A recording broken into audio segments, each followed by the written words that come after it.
از بچگی به ما گفتن برای چیزی که میخوای تلاش کن، زحمت بکش. ولی رسیدن به خواسته ها فقط با تلاش زیاد و جنگیدن به دست نمیاد. راز اصلیش همسو شدن با نیروییه که تو درونت جریان داره. خیلی وقتا دنبال پول، عشق یا آرامش میدویم، ولی همیشه ازش دورتر میشیم. دلیلش فقط اینه که جهان به سمتی حرکت میکنه که ما توجهمون اونجاست.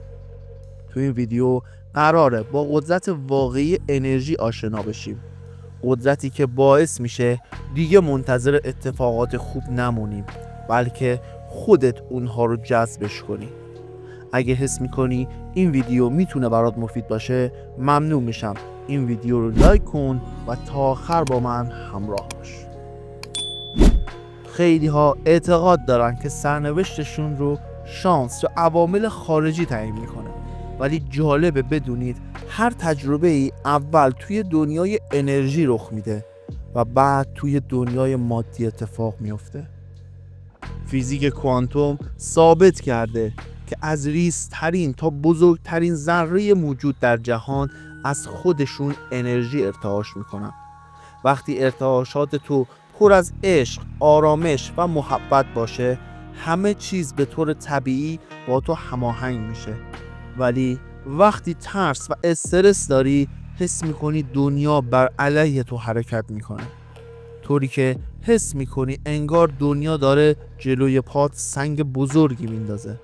ولی واقعیت اینه که هیچ کدوم از این اتفاقات تصادفی نیست.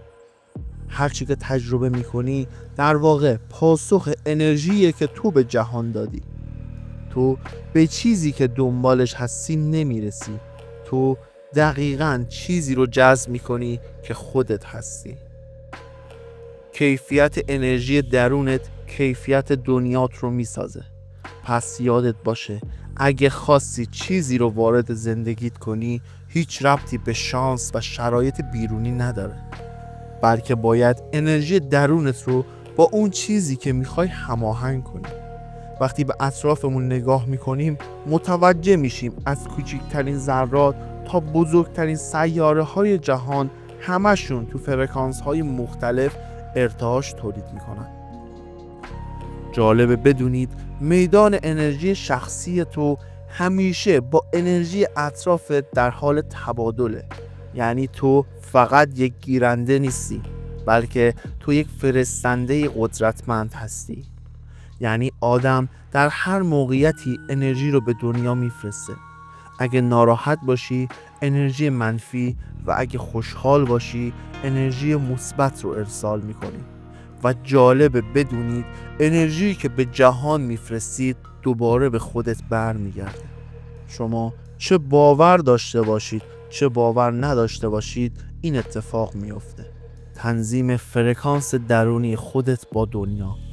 یعنی اگه چیزی رو از درونت بخوای و حس داشتن اون چیز رو داشته باشی و آروم بگیری، دنیا همون رو به سمتت میاره. یادت باشه تو همزمان داری سیگنالی رو میگیری و اون رو ارسال میکنی.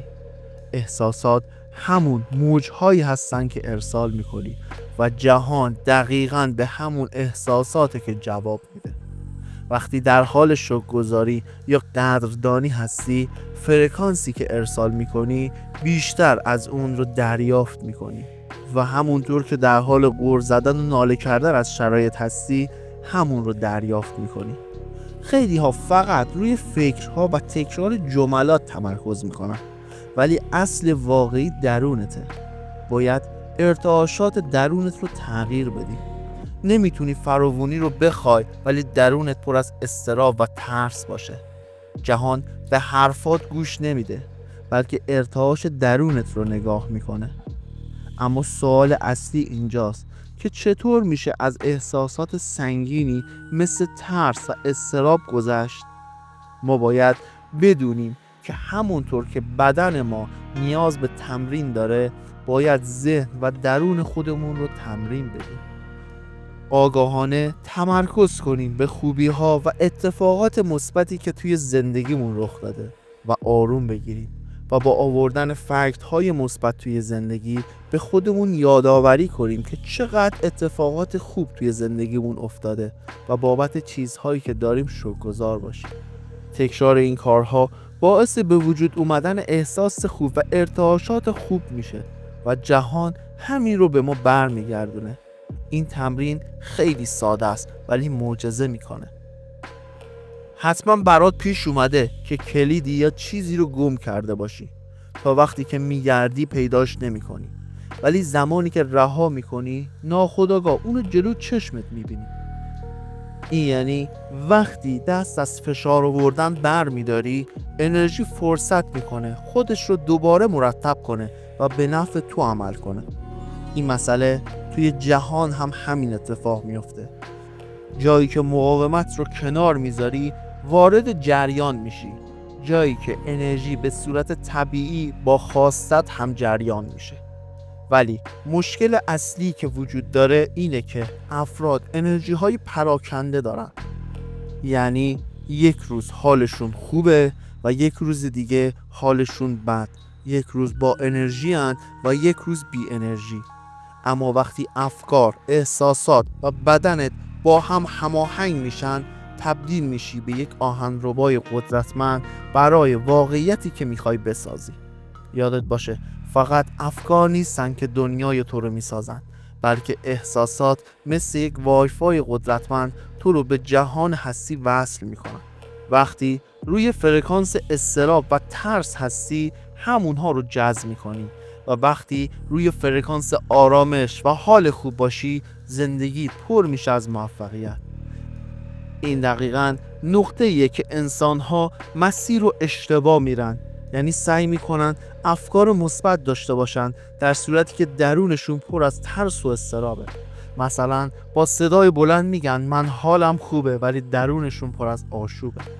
باید تمرین کنیم و در قدم اول همیشه به ذهن خودمون اتفاقات مثبت و خوب زندگی رو تکرار کنیم تا حس خوب و آرامش به وجود بیاریم. نعمت‌ها و اتفاقات خوبی که تو زندگیمون رخ داده که باعث شد زندگیمون بهتر بشه رو باید شکرگزار باشیم. هرچی بیشتر به این اتفاقها و نعمت‌ها فکر کنیم، احساساتمون بهتر میشه و هرچی احساسمون بهتر باشه، جهان از اون بیشتر به ما میده. به همین راحتی. وقتی این رو میدونیم که باید رها کنیم و آروم باشیم، اون وقته که حس درونیمون به ما راه درست رو نشون میده و یک حس آرامش درونی پیدا میکنیم. ما باید به ذهنمون این باور رو بدیم که اگه یک بار یا چند بار یک اتفاق خوب توی زندگیمون افتاد، یا حتی یک بار به قول خودمون تو زندگیمون شانس آوردیم، پس قطعاً دوباره اون اتفاق میفته. این تمرین باعث میشه درونمون آروم بگیره و بعد مثل باغبونی که مطمئن از رشد دونه‌ای که کاشت هست، ما هم مطمئن از جذب چیزی که میخوایم باشیم. اون وقتی که انرژی تاثیر داره. ولی باید یادمون باشه که ما سالیان سال پر شدیم از انرژی و فرکانس های منفی و باید تمرین کنیم و صبور باشیم و در قدم اول باید آگاهانه به چیزهای مثبت و زیبا دقت کنیم تا ضمیر ناخودآگاه هم با ما همراستا بشه. این ویدیو فقط یک مقدمه بود. پس اگه میخوای مطالب بیشتری درباره این فرکانس و حس خوب بدونید، ممنون میشم کانال ما رو دنبال کنید و اگه این مطلب براتون مفید بود، ویدیو ما رو لایک کنید تا انرژی مثبتتون رو به ما انتقال بدید.